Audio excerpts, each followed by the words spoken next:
welcome back. Where are we? Word spawn. And we are up in the air. So, yes, I am working here at spawn on the iron farm. Now, this is a brand new farm by Tango Tech, and again, as always, I will place a link in the description to his tutorial. We will be modifying it slightly. Don't think we need 44 villages. That's his design. There's a full 44 villages. And I'll go into what these are here in a minute, but I think we really can get away with, actually, I don't know, the 28 version. I think it's 28. So, yeah. We definitely don't need to do the full 40. Son of a dag nugget. We didn't need these. 3, 4, 5, 6, 7, 8, 9, 10, 11, 12, 13, 14, 15, 16. Yeah. Darn it. Okay. So, yeah, I'm going to clean that up, and I'll bring you back once we get some more stuff done around here. So, I will see you in a bit.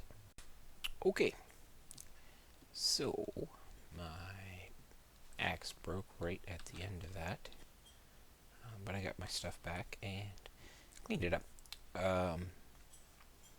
So you're probably wondering why I have messed up. I am watching his tutorial, and he started here. Look, a witch, and filled those in. That's 16 villages, and I said we weren't doing a full 44 villages. This would be 16 here and 16 there. Well, those 16 and these 16 are all one set of villages.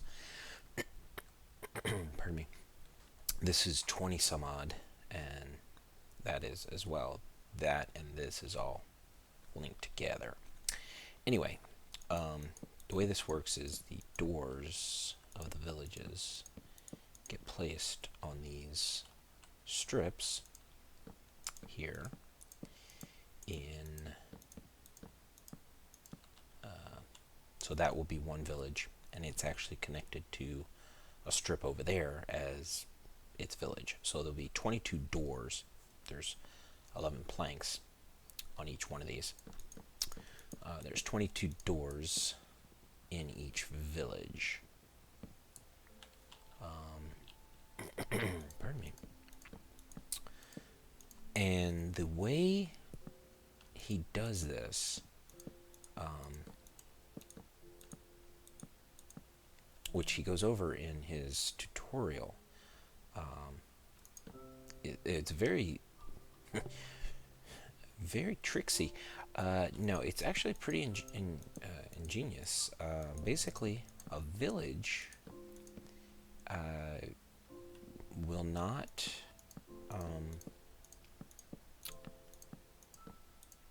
if a door is within so far of a village, it becomes part of that village.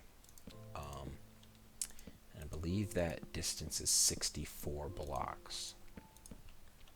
So if a door is 65 blocks away, it's not part of that village, and it makes a new village. And the way that works is basically you make a great big satellite off in that direction. 64 blocks away. And you put a door down here. And then you go all the way to the end. And let's say I'm at the far end. Instead of putting a door here, I put a door here. And that's actually 65 blocks away, not 64. So this becomes a second village. But then when I put this door here, because I have a village that's in line with this and it's 64 blocks away, it becomes part of the first village. So then you have the first village with the center point of the village in between the two. This door is a second village with the center point on it. Then you go back over there and you destroy the first door that you placed down. Now you have a village here and a village here. Then on the other side, you come over to this block, place a door down, that becomes a new village. You place a door here, that becomes part of the second village. You place a door here, that becomes part of the first village. And you just ping pong back and forth, back and forth, back and forth, until you have this whole row filled up with doors. Then there's a little bit of trick getting them to link with the doors that are over there, which he goes over, yada, yada, yada. Needless to say, very, very, very tricksy and very ingenious. So you end up with, in the full version, 44 villages in this, I think it's, what is this, 45 by 45 block footprint. Now, the other thing is, why do I have glass here? In his tutorial, the 16 that we're here, we're going from here out, and then he put glass there. I don't know if that's fundamental to it. I don't think it is, but because I don't fully understand it, yeah, I'm just going to leave it like that. I'm not really worried about it. So, yeah, slow work, but easy. The other piece of it, the iron trench, the one I built on Ars Umbra 1, basically was designed around the fact that eventually the villages were going to merge into one great big village. And when they did that, the Iron Trench actually rebuilt the villages all on its own, and would continue producing iron. This design uses way less redstone. A whole lot less redstone. And does not let the villages merge into one great big village. And the way it does that is that nether portal. So apparently Panda, I don't know his numbers, but famous YouTuber Panda something or other, which Tango Tech links to his information. He figured out that when an entity goes through a nether portal,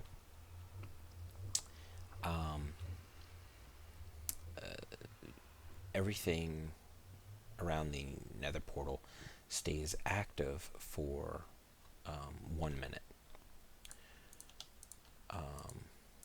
So basically all you need on this side is something that to keep sending through the nether portal.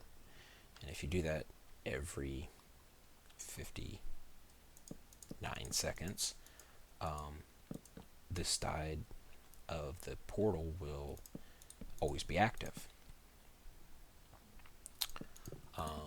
Tango takes that concept and says, well, I'm not going to, chance lag, and I will send an item, because the entity can be an item entity, doesn't need to be a player or a mob. It can be an item. And he says, I'm going to send an item through the nether portal every 45 seconds.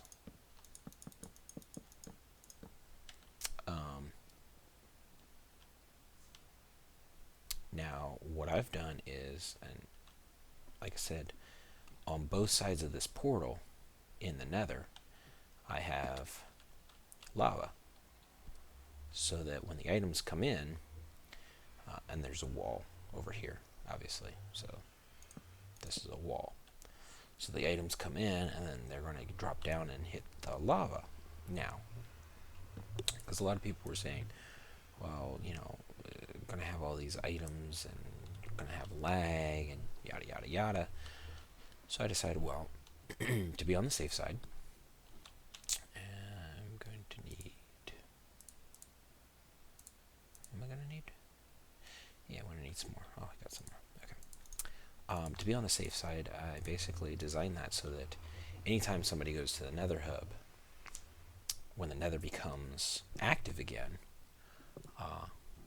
those items will end up burning up in the lava, thus not having a huge item count on in the nether. Now, if I remember correctly, that one is linked to that one, I think.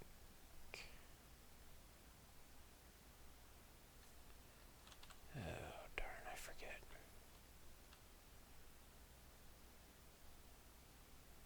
Where is it? This one is linked to that one.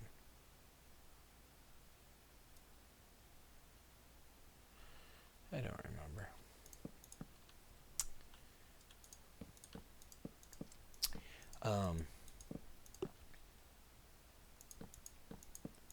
So that's what I did. Now, if you're wondering where that nether portal actually resides in the nether, the nether hub, way over there, goes into a nice little circular room. One of the walls is literally right next to where that portal is next to. So when I went into the nether and made that portal, which, by the way, it took me 4 hours to get those portals to properly sync. Part of that was, unfortunately, Mecha had made his portal about 3 blocks off. Pardon me again. 3 blocks from where it should have been made. And that basically caused it so that when I went through this portal, I connected to his portal in the nether, which was a problem. So, and he's a good 400 blocks in that direction. So, yeah. Case in point, if you're making nether portals, line them up. And the best way to line them up is to take the overworld coordinates, divide them by 8, and that'll let you know if you're in the right place. The ultimate best way of doing it is go to the nether, take the coordinates of the overworld that you want the portal to be at, go to the nether, go to the basically take the overworld coordinates, divide by 8, go to that spot in the nether, build your portal there in the nether, and you'll come out here in the overworld where you want it to be. Obviously that's not easy to do, if you can't get there to do that to begin with. So yeah, it took me about 4 hours of tearing the portals apart and trying to get them to link properly, because they literally are in the nether. That portal and this portal are about 20 blocks away from each other. So not an easy bit to line up, but I got it done, and then I was able to, once I got them, yeah, I got them all lit up. No, I don't have them lit up. Once I got them synced, then I had to raise them up into the to the ceiling, because we have our nether hub in the ceiling. So that was part of the issue too, getting them to work after I did that. So, alright, anyway, I've rambled enough. I'm going to cut it here, and I will bring you back when I am doing something a little bit more exciting than putting down alternating colored wood slabs.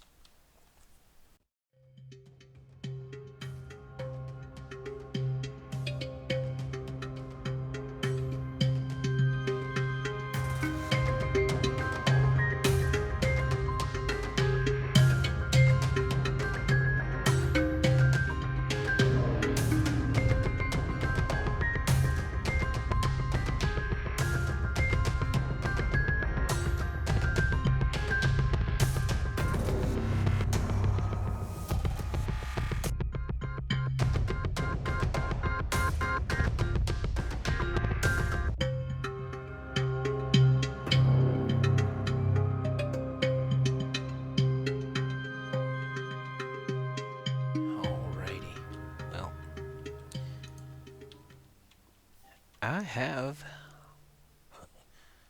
the layout settled, I think. So basically, the netherrack in here is going to get replaced with hoppers. I've kind of run out of iron for the time being. Need to eat.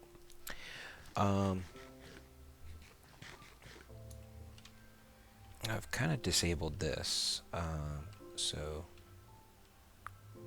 yeah. This is the clock. The clock hits 50 sticks, and basically when this pops over, this will trigger, and that in essence triggers all of this, which triggers that, which pops a stick into the nether. Well, I've turned it off for now. No need to be wasting these. This here basically says if this gets beyond a certain signal strength, I believe it's 40 some odd, this basically, this piece of redstone is supposed to be right there. Once it hits a certain signal strength, the redstone powers the repeaters, which will automatically trigger this. But because it goes back into itself, because there would be a piece of redstone there, it would keep firing until this got below that number. Basically, if there's too many roses, poppies in the system, empty this out until it gets to a certain amount. So it keeps it from overflowing, basically. I used chests just to get the vertical drop. Chests were obviously cheaper than the hoppers. Now, in his design, this all was down here. But because I wanted additional storage, I moved it up. Now, you're probably wondering what this is. And that, let's see if I can get up there. That is actually designed. No, I can't. Hang on, guys. That is actually designed to be a failsafe. Here we go. So, if all of these chests fill up, what's going to happen? Well, normally all hell would break loose.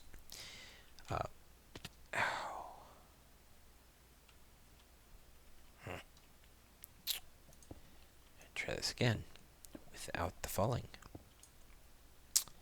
So, what happens here is back there is where the poppies get sorted out. And they get pulled off and go down into all of that. So you're left with iron coming this way. Now, what happens is, now remember that this netherrack is hoppers. And these hoppers would all be pointing into that hopper, which then points down into all those chests. So all those chests would fill up, then all of these hoppers would fill up, all the way back to this one. Once this one gets 40 some odd, which gives it a signal strength of 3, the comparator, that turns off that torch back there, which allows this hopper to pull down, which then goes into another hopper,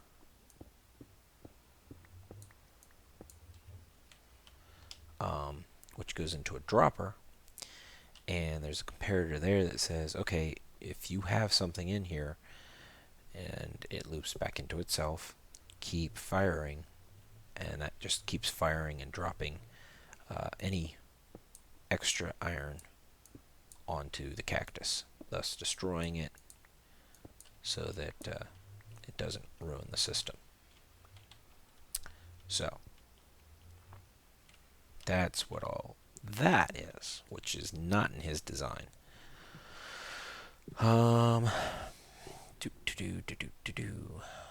So yeah, at this point, I'm about to call it a night, and I'll get back to doing this again later. I have laid track over there.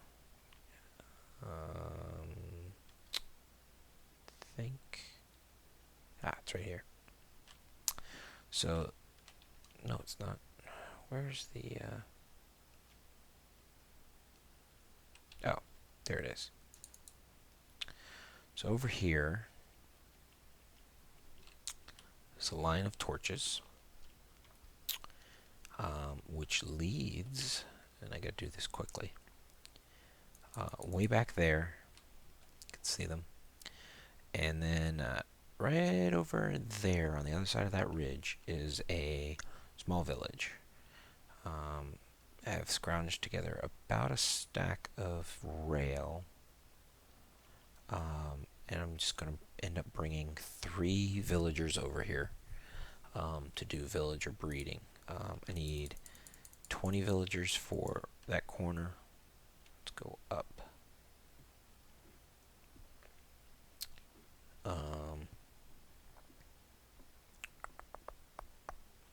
So I need to put 20 villagers in there, and I need to put 20 villagers in there.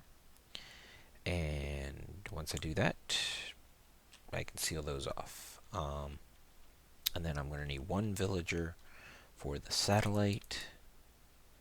These villagers will work for the doors that are over here. And I need 1 villager for the satellite, which I'll be building in that direction. Or is it that direction? I don't remember.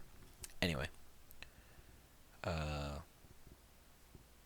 So, I'm going to, like I say, I'm going to bring 3 villagers over, set up a quick villager breeding program, get the 40, and then take 1 over to wherever, and then we'll be done. I am going to have to dismantle that village over there because I believe it is, maybe not. Yeah, it should be far enough away. It should be far enough away. So, never mind. So, I don't know how long this is. I will check that later, but I am calling it an evening. As in, I am going to actually go to bed. So, I will see you later.